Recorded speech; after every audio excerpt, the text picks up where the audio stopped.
आज के इस वीडियो में हम बात करेंगे आर्टिकल 15 के बारे में with important case laws. Article 15 में बहुत सारे ऐसे इंपॉर्टेंट केस लॉज है जो हमें समझने बहुत ही जरूरी है और आज हम इन केस लॉज को बहुत ही सिंपल और इजी लैंग्वेज में समझने वाले हैं। तो हे एवरीबॉडी, मैं हूं Sanju Dattarwal. Welcome to my YouTube channel Lawful लिंगो।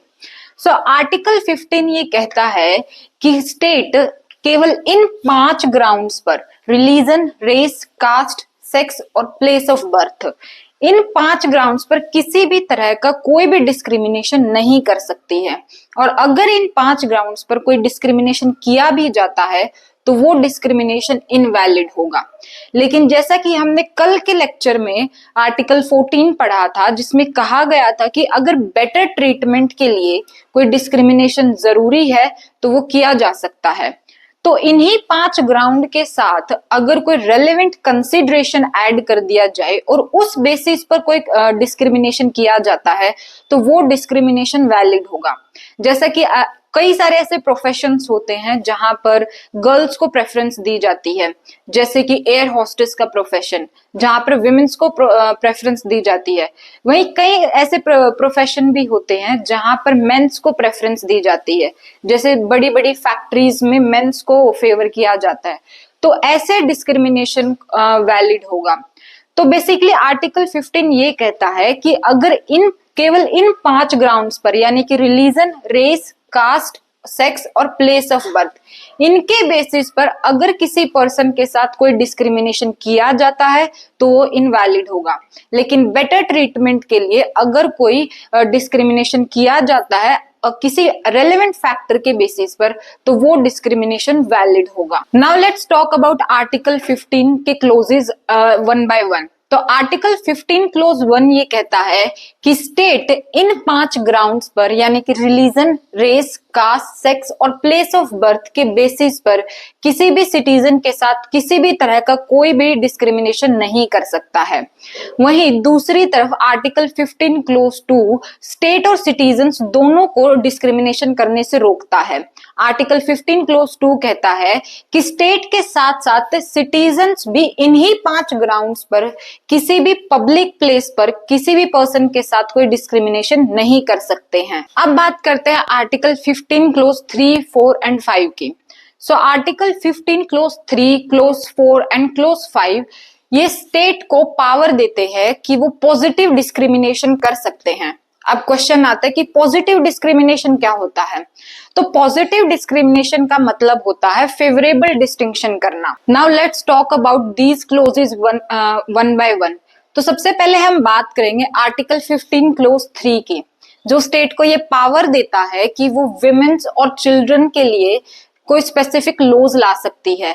तो आर्टिकल 15 क्लोज 3 ये कहता है कि अगर स्पेसिफिक ग्रुप्स यानी कि विमेन्स और चिल्ड्रंस इनके प्रोटेक्शन और अपलिफ्टमेंट के लिए अगर स्टेट कोई भी स्पेसिफिक लॉ लाती है तो वो लॉ डिस्क्रिमिनेशन के क्राइटेरिया से बाहर होगा। तो ऐसा लॉ अगर पॉजिटिव डिस्क्रिमिनेशन करता है तो वो डिस्क्रिमिनेशन वैलिड होगा। तो इसका सबसे अच्छा एग्जाम्पल है कि जो हाल फिलहाल में विमेन्स के लिए पार्लियामेंट में रिजर्वेशन प्रोवाइड किया गया है तो वो एक पॉजिटिव डिस्क्रिमिनेशन है और वो वैलिड होगा। दूसरा इसका सबसे अच्छा एग्जाम्पल है चिल्ड्रंस के लिए लाया गया child labour prohibition and regulation act, जो कि 1986 में लाया गया था। ये भी पॉजिटिव डिस्क्रिमिनेशन का एक लॉ है जिसमें डिस्क्रिमिनेशन किया गया है तो वो वैलिड होगा। अब बात करते हैं आर्टिकल 15 क्लोज 4 की, जो कि बात करता है एडवांसमेंट ऑफ बैकवर्ड क्लासेस की। इस क्लोज के अंदर स्टेट को ये पावर दी गई है कि वो socially, educationally backward classes and scheduled caste और शेड्यूल्ड ट्राइब्स के लिए स्पेशल प्रोविजंस बना सकती है और इसे पॉजिटिव डिस्क्रिमिनेशन कहा जाएगा। आर्टिकल 15 क्लोज 4 को इस केस के वजह से ऐड किया गया था by the first constitutional amendment act 1951। ये केस कौन सा है? State of Madras versus Champakam Dorai Rajan का केस है 1951 का। अब इस केस में क्या हुआ था, चलिए इसके बारे में बात करते हैं। इस केस के अंदर स्टेट गवर्नमेंट ने ये ऑर्डर पास किया था कि स्टेट के अंदर जितने भी मेडिकल कॉलेजेस है वहां पर सबको रिजर्वेशन दिया जाए। लेकिन इस ऑर्डर को फिर चैलेंज किया गया था इस केस के अंदर। तो सुप्रीम कोर्ट ने गवर्नमेंट के इस ऑर्डर को स्ट्राइक आउट करते हुए ये कहा था कि सिर्फ रिलीजन और कास्ट बेसिस पर कम्युनल लाइंस को रिजर्वेशन नहीं दिया जा सकता है। तो इस ऑर्डर को फिर इस केस के अंदर स्ट्राइक आउट कर दिया गया था। आर्टिकल 15 क्लोज 4 में जिन के बारे में बात की गई है वो है socially educationally backward classes, SC and ST। इनके लिए गवर्नमेंट कोई भी स्पेशल प्रोविजंस बना सकती है, लेकिन अगर आपको पता हो तो जो सोशली एजुकेशनली बैकवर्ड क्लासेस है इनको कॉन्स्टिट्यूशन में कहीं पर भी डिफाइन नहीं किया गया है। हर स्टेट अपने क्राइटेरिया के अकॉर्डिंग ये डिसाइड करती है कि कौन सी कास्ट बैकवर्ड क्लासेस होंगी और कौन सी कास्ट बैकवर्ड क्लासेस नहीं होंगी। दूसरी तरफ जो आर्टिकल 351 है इंडियन कॉन्स्टिट्यूशन का, वो डिफाइन करता है शेड्यूल्ड कास्ट को, और आर्टिकल 342 डिफाइन करता है शेड्यूल्ड ट्राइब्स को। तो ये था हमारा आर्टिकल 15 क्लोज 4। अब बात करते हैं आर्टिकल 15 क्लोज 4 से रिलेटेड एक और इम्पोर्टेंट केस लो की, और ये केस है MR Balaji versus state of Mysore का केस, 1963 का ये केस लो है। इस केस के अंदर सुप्रीम कोर्ट ने 5 इंपॉर्टेंट बातों के बारे में डिस्कशन किया था। पहली बात ये थी कि जो बैकवर्ड क्लासेस है उसको डिटरमाइन करते वक्त आप सोशली और एजुकेशनली दोनों फैक्टर्स को कंसीडर करेंगे, एक फैक्टर को आप कंसीडर नहीं कर सकते हैं। दूसरा कि जो बैकवर्ड क्लासेस है इनको डिटरमाइन करते वक्त आप सिर्फ कास्ट को कंसीडर नहीं करेंगे, इसके लिए आपको दूसरे रेलेवेंट फैक्टर्स भी कंसीडर करने होंगे। और तीसरा जो सबसे इंपॉर्टेंट पार्ट ये हेल्ड किया था कि सुप्रीम कोर्ट ने पहली बार इस केस के अंदर रिजर्वेशन की लिमिट को डिफाइन किया था। सुप्रीम कोर्ट ने कहा reservation should not exceed more than 50%। जो फोर्थ पॉइंट है वो ये है कि सुप्रीम कोर्ट ने ये कहा कि बैकवर्ड क्लासेस का डिफरेंशिएशन करते वक्त इनटू बैकवर्ड क्लासेस और मोर बैकवर्ड क्लासेस ये वैलिड नहीं होगा।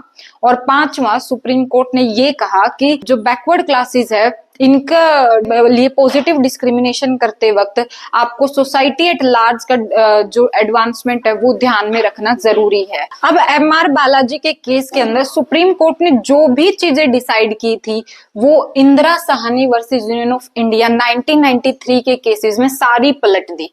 ये केस MR बालाजी के केस के बिल्कुल अपोजिट बात करता है। इस केस में सुप्रीम कोर्ट ने ये कहा कि बैकवर्ड क्लासेस को डिटरमाइन करते वक्त सिर्फ कास्ट को कंसीडर किया जा सकता है। दूसरा, सुप्रीम कोर्ट ने ये कहा कि जो बैकवर्ड क्लासेस का डिस्टिंक्शन किया जाता है बैकवर्ड क्लासेस और मोर बैकवर्ड क्लासेस में, ये भी वैलिड होगा। अब बात करते हैं हम PA इनामदार केस 2005 का ये केस है। इसमें सुप्रीम कोर्ट ने एक बात कही थी जो बहुत ही इंपॉर्टेंट है, वो ये था कि जो भी प्राइवेट इंस्टीट्यूशंस है यानी कि जो भी अनएडेड इंस्टीट्यूशंस है जिन पर स्टेट गवर्नमेंट का कोई कंट्रोल नहीं होगा वो अपने हिसाब से एडमिशंस कर सकते हैं। और इसी जजमेंट की वजह से आर्टिकल 15 के अंदर क्लोज 5 को ऐड किया गया था, जो कि ऐड किया गया था by the 93rd constitutional amendment act. Article 15 close 5 भी आर्टिकल 15 क्लोज 4 की तरह इन 3 ग्रुप्स यानी कि socially educationally backward classes, scheduled caste और शेड्यूल्ड ट्राइब्स के एडवांसमेंट के लिए स्पेशल प्रोविजंस बनाने की पावर देता है स्टेट को। सो आर्टिकल 15 क्लोज 5 स्पेसिफिकली जो एजुकेशनल इंस्टीट्यूशंस है, चाहे वो प्राइवेट इंस्टीट्यूशंस हो या फिर गवर्नमेंटल इंस्टीट्यूशंस हो, यानी कि एडेड इंस्टीट्यूशंस हो या फिर अनएडेड इंस्टीट्यूशंस हो, वहां पर इन 3 ग्रुप्स के एडमिशंस की बात करता है। तो ये था हमारा आर्टिकल 15 क्लोज 5 जो बात करता है इन 3 ग्रुप से रिलेटेड जो एजुकेशनल इंस्टीट्यूशंस में एडमिशन है उनके लिए स्पेशल प्रोविजंस बनाए जा सकते हैं। सो ये था आज का हमारा वीडियो आर्टिकल 15 के बारे में, जहां हमने आर्टिकल 15 को विद केस लॉस बहुत ही इजी और सिंपल लैंग्वेज के अंदर समझा है। तो अगर आपका कोई भी डाउट है तो do let me know in the comment box and please share this video, like this video and follow my channel Lawful lingo.